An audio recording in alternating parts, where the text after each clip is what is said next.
नमस्कार दोस्तों। आजकल देश में एक बात चल रही है कि मोदी जी ने सभी के सभी जितने भी सरकारी संस्थान थे, जितनी सरकारी प्रॉपर्टी थी, उन सबको निजी हाथों में देने का उन्होंने निश्चय कर लिया है और धीरे-धीरे कर वो सभी की सभी प्रॉपर्टी निजी हाथों में सौंपने की तैयारी में लगे हुए हैं और कुछ प्रॉपर्टी उन्होंने दे भी दी है। दोस्तों, ऐसी बहुत से कारण हैं कि निजीकरण करना सरकार के लिए अनिवार्य है। इसमें कुछ कांग्रेसी लोग या कुछ ऐसे लोग हैं जो सरकारी डिपार्टमेंट पहले से थे, जो इसका विरोध कर रहे हैं कि उन्होंने रेलवे को निजीकरण हाथों में दे रहे हैं, कि वो रेलवे को निजी हाथों में सौंपने की तैयारी कर रहे हैं। कुछ जगह ये बात चल रही है कि बीएचईएल जो है, भारत हैवी इलेक्ट्रिकल लिमिटेड, जो एक भारत के नवरत्न में शामिल है, उसको मुकेश अंबानी के हाथों वो बेच रहे हैं। तो ऐसा क्या कारण है कि वो सारी की सारी प्रॉपर्टी निजी हाथों में सौंपने की तैयारी कर रहे हैं? दोस्तों, इसके पीछे एक सबसे बड़ी वजह यह है कि सरकारी विभाग में जो आदमी एक बार भर्ती हो गया, जो एक बार पोस्टेड हो गया, वो सरकार का दामाद बन जाता है। वो किसी भी सूरत में काम नहीं करता है। वो काम ना करने की सैलरी लेता है और काम करने की रिश्वत लेता है। सुनकर, सोचकर और देखकर बड़ा अफसोस होता है कि एक 80,000 रुपये कमाने वाला सरकारी कर्मचारी जब एक मजदूर आदमी से, जो मात्र 8 से 10,000 रुपये महीना कमाता है, उससे रिश्वत मांगता है, तो देखकर बड़ा दुख होता है। क्योंकि सरकारी डिपार्टमेंट में शामिल होकर सब लोग अपने आप को शहंशाह समझने लगते हैं। वो समझते हैं कि हम चाहे कुछ भी करें, किसी कस्टमर से, किसी भी आदमी से, किसी आम नागरिक से हम किसी भी तरह की बात करेंगे तो हमारा कोई कुछ नहीं बिगाड़ पाएगा, क्योंकि हम सरकार के दामाद बन चुके हैं। न जाने कितने ऐसे डिपार्टमेंट हैं जो मोदी जी की सरकार के आने से पहले सिंचाई विभाग, जल विभाग, बिजली विभाग, न जाने कितने ऐसे विभाग थे, फॉरेस्ट विभाग, कि इनमें कर्मचारी 2 महीने से घर पे पड़ा है छुट्टी लेकर, लेकिन उसको सैलरी पूरी मिल रही है, क्योंकि उसकी साठगांठ रहती है बड़े कर्मचारियों से। वो सब मिल बांट कर सारे के सारे पैसे आपस में बांट लेते हैं। किसी को कोई फर्क नहीं पड़ता कि आदमी कब सुबह आया, कब जाएगा, कितनी छुट्टी उसे मिली है, कितनी छुट्टी वो कर रहा है, कितना काम वो साल भर में कर रहा है। किसी को कोई फर्क नहीं पड़ता था, क्योंकि कांग्रेस के राज में खाओ और खाने दो, ये एक नारा था उनका। भ्रष्टाचार पूरा चरम पे था।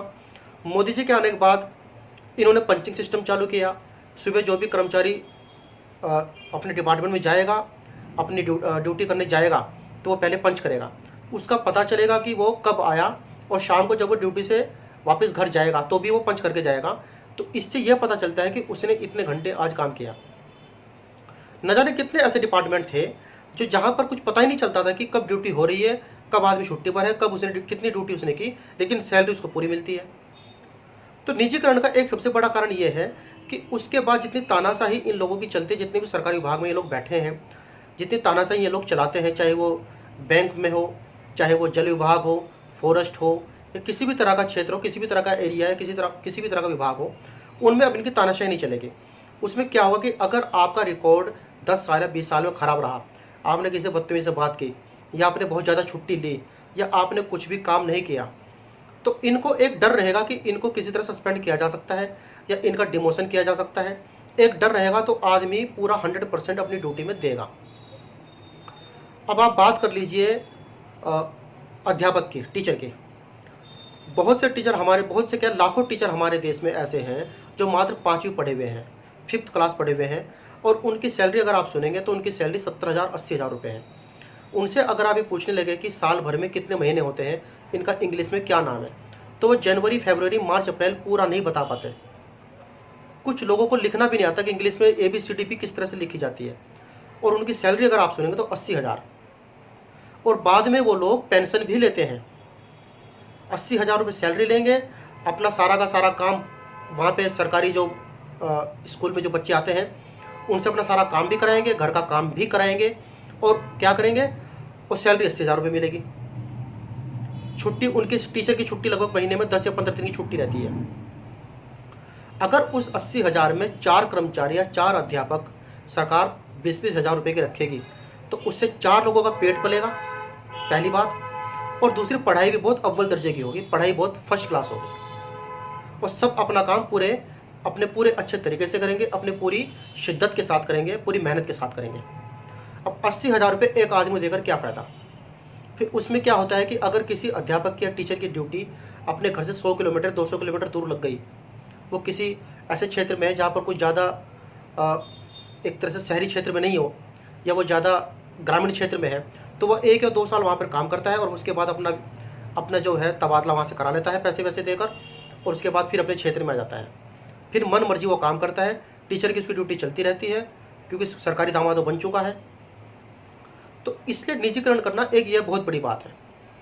अब हमारे पास एक बीएचईएल कंपनी है, उस बीएचईएल कंपनी में अनपढ़ लोग, जिनको कुछ लोग तो ऐसे थे जो अंगूठा लगाते थे। चलो उस टाइम कैसी दरकार थी कि बीएचईएल को आवश्यकता थी कर्मचारियों की, तो उन्होंने पढ़े लिखे अनपढ़ सभी लोगों को शामिल किया, भर्ती किया और उनको सैलरी देना स्टार्ट किया। अगर आप देखेंगे तो उनकी सैलरी जो अब रिटायर हो रहे हैं 70-70 60-60 हज़ार रुपये उनकी सैलरी है। और जब उनको रिटायर वो होते हैं तो रिटायरमेंट का भी उनको करीब 30 लाख 35 लाख 40 लाख 50 लाख रुपये उन लोगों को मिलते हैं। काम कुछ नहीं करना है, ड्यूटी 8 घंटे की है, उसमें सारी छुट्टियां भी इनको मिलती हैं।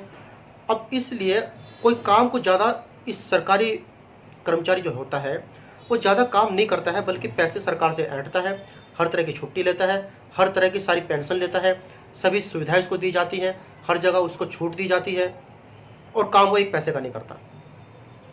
अगर इनका निजीकरण हो जाएगा तो ये काम लोग भी ढंग से करेंगे, सैलरी इनको कम मिलेगी। 80,000 में आप 4 टीचर रखेंगे, 80,000 में आप 4 वर्कर रखेंगे, 4 घर का पेट पलेगा और काम भी बहुत ढंग से होगा। तो इसका सबसे बड़ा कारण निजीकरण करने का मोदी जी के दिमाग में मेरे हिसाब से ये होगा कि निजीकरण का सबसे बड़ा फायदा यह है कि इसमें 4 लोगों को रोजगार मिलेगा। दूसरा, सब लोग अपना काम पूरी मेहनत से करेंगे। तीसरा, जो इसे निजीकरण को करेगा, जिसके अंडर ये जो भी विभाग आएगा, जैसे रेलवे का मान लीजिए आप, ये बीएचईएल का मान लीजिए, वो उनसे पूरा काम लेगा। तो निजीकरण का मेरे हिसाब से फ़ायदा ही फ़ायदा है। बहुत सी बार क्या होता है कि आप एक छोटा सा कागज़ बनाने के लिए जाते हैं, जैसे कि आपको कोई कैरेक्टर सर्टिफिकेट बनवाना हो या आपको कोई डीएल बनवाना हो, उसमें 1-1 2-2 महीने लग जाते हैं। 10-10 बार 20-20 बार यहाँ पर चक्कर काटने पड़ते हैं। कभी कहते हैं कि ये लाओ, कभी कहते हैं वो लाओ, आज ये बाबू छुट्टी पर है, आज वो बाबू छुट्टी पर है, आज प्रिंटर हमारा ख़राब है, अब आपके आधार कार्ड में ये नहीं है, अब वो नहीं है। दुनिया भर की फॉर्मेलिटीज़ कराते हैं। चलो ठीक है, फॉर्मेलिटीज़ कराना ज़रूरी है, सभी तरह के कागज़ जमा करना बहुत ज़रूरी है। बहुत से दिन क्या होता है कि बाबू छुट्टी पर गया हुआ है, जो वहाँ पर बैठते हैं, जो मेन आदमी है वो 10 दिन की छुट्टी पर गया हुआ है। अब किसी को अर्जेंट आज कैरेक्टर सर्टिफिकेट बनवाना है तो कैसे होगा? तो इसकी बहुत ज़्यादा ही इसकी एडवांटेजेस हैं, इसके बहुत फ़ायदे हैं। निजीकरण का किसी तरह का कोई भी नुकसान बिल्कुल भी नहीं है। ये सब लोगों के दिमाग में भ्रम चल रहा है। जो सरकारी डिपार्टमेंट लोग भर्ती हैं, जो सरकारी कर्मचारी हैं, उनको लोगों ने एक तरह की पट्टी पढ़ा दी है कि सरकारी अगर इसका निजीकरण हो जाएगा तो आपको किसी भी दिन छुट्टी से, आप किसी भी दिन निलंबित किया जा सकता है, आपको किसी भी दिन आपको नमस्ते बोला जा सकता है कि आप अब यहाँ पर काम नहीं करेंगे।